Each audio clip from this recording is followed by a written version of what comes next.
नमस्कार दोस्तों, स्वागत है आपका हमारे YouTube चैनल पर, जहां हम आपको भारतीय धर्म, संस्कृति और पौराणिक कथाओं की अद्भुत कहानियां सुनाते हैं। आज हम आपके लिए लेकर आए हैं भाद्रपद शुक्ल एकादशी की पौराणिक कथा, जिसे परिवर्तिनी एकादशी के नाम से जाना जाता है। इस कथा को सुनने से ही अश्वमेध यज्ञ का फल प्राप्त होता है।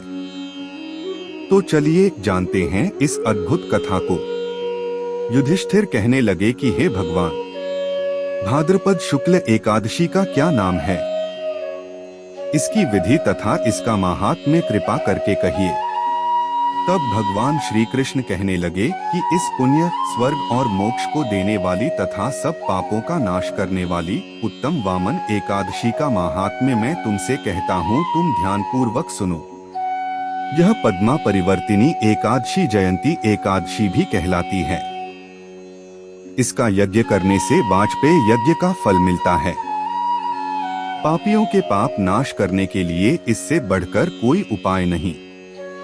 जो मनुष्य इस एकादशी के दिन मेरी वामन रूप की पूजा करता है, उससे तीनों लोग पूज्य होते हैं। अत मोक्ष की इच्छा करने वाले मनुष्य इस व्रत को अवश्य करें। जो कमलनयन भगवान का कमल से पूजन करते हैं, वे अवश्य भगवान के समीप जाते हैं। जिसने भाद्रपद शुक्ल एकादशी को व्रत और पूजन किया, उसने ब्रह्मा, विष्णु सहित तीनों लोकों का पूजन किया।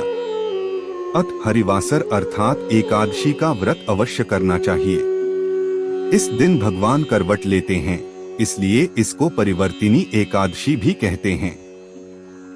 भगवान के वचन सुनकर युधिष्ठिर बोले कि भगवान, मुझे अतिसंदेह हो रहा है कि आप किस प्रकार सोते और करवट लेते हैं तथा किस तरह राजा बलि को बांधा और वामन रूप रखकर क्या क्या लीलाएं की।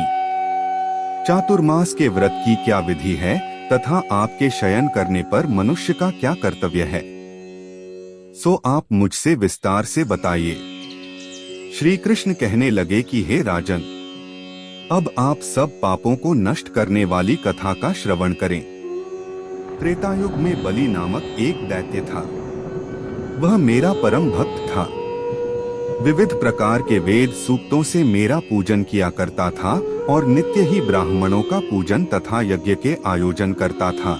लेकिन इंद्र से द्वेष के कारण उसने इंद्रलोक तथा सभी देवताओं को जीत लिया। इस कारण सभी देवता एकत्र होकर सोच विचार कर भगवान के पास गए। बृहस्पति सहित इंद्रादिक देवता प्रभु के निकट जाकर और नतमस्तक होकर वेद मंत्रों द्वारा भगवान का पूजन और स्तुति करने लगे। अत मैंने वामन रूप धारण करके 5वां अवतार लिया और फिर अत्यंत तेजस्वी रूप से राजा बलि को जीत लिया। इतनी वार्ता सुनकर राजा युधिष्ठिर बोले कि हे जनार्दन, आपने वामन रूप धारण करके उस महाबली दैत्य को किस प्रकार जीता? श्री कृष्ण कहने लगे, मैंने वामन रूपधारी ब्रह्मचारी बलि से 3 पग भूमि की याचना करते हुए कहा, ये मुझको 3 लोक के समान है और हे राजन, यह तुमको अवश्य ही देनी होगी।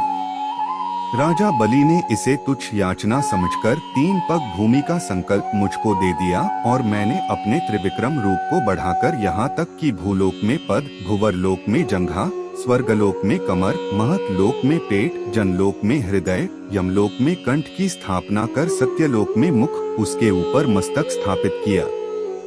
सूर्य, चंद्रमा आदि सब ग्रहगण, योग, नक्षत्र, इंद्रादिक देवता और शेष आदि सब नागगणों ने विविध प्रकार से वेद सूक्तों से प्रार्थना की। तब मैंने राजा बलि का हाथ पकड़कर कहा कि हे राजन, एक पद से पृथ्वी, दूसरे से स्वर्गलोक पूर्ण हो गए। अब तीसरा पग कहाँ रखूं? तब बलि ने अपना सिर झुका लिया और मैंने अपना पैर उसके मस्तक पर रख दिया, जिससे मेरा वह भक्त पाताल को चला गया। फिर उसकी विनती और नम्रता को देखकर मैंने कहा कि हे बलि, मैं सदैव तुम्हारे निकट ही रहूंगा। विरोचन पुत्र बलि से कहने पर भाद्रपद शुक्ल एकादशी के दिन बलि के आश्रम पर मेरी मूर्ति स्थापित हुई। इसी प्रकार दूसरी क्षीरसागर में शेषनाग के पष्ठ पर हुई।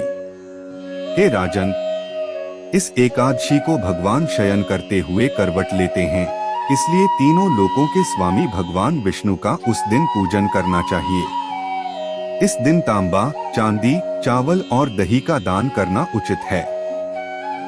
रात्रि को जागरण अवश्य करना चाहिए। जो विधिपूर्वक इस एकादशी का व्रत करते हैं वे सब पापों से मुक्त होकर स्वर्ग में जाकर चंद्रमा के समान प्रकाशित होते हैं और यश पाते हैं। जो पापनाशक इस कथा को पढ़ते या सुनते हैं उनको 1000 अश्वमेध यज्ञ का फल प्राप्त होता है। अगर आपको यह वीडियो पसंद आया हो तो हमारे चैनल को सब्सक्राइब करें, वीडियो को लाइक और शेयर करें और हमें कमेंट्स में बताएं कि आपको यह कथा कैसी लगी। अगले वीडियो में फिर मिलेंगे, तब तक के लिए नमस्कार।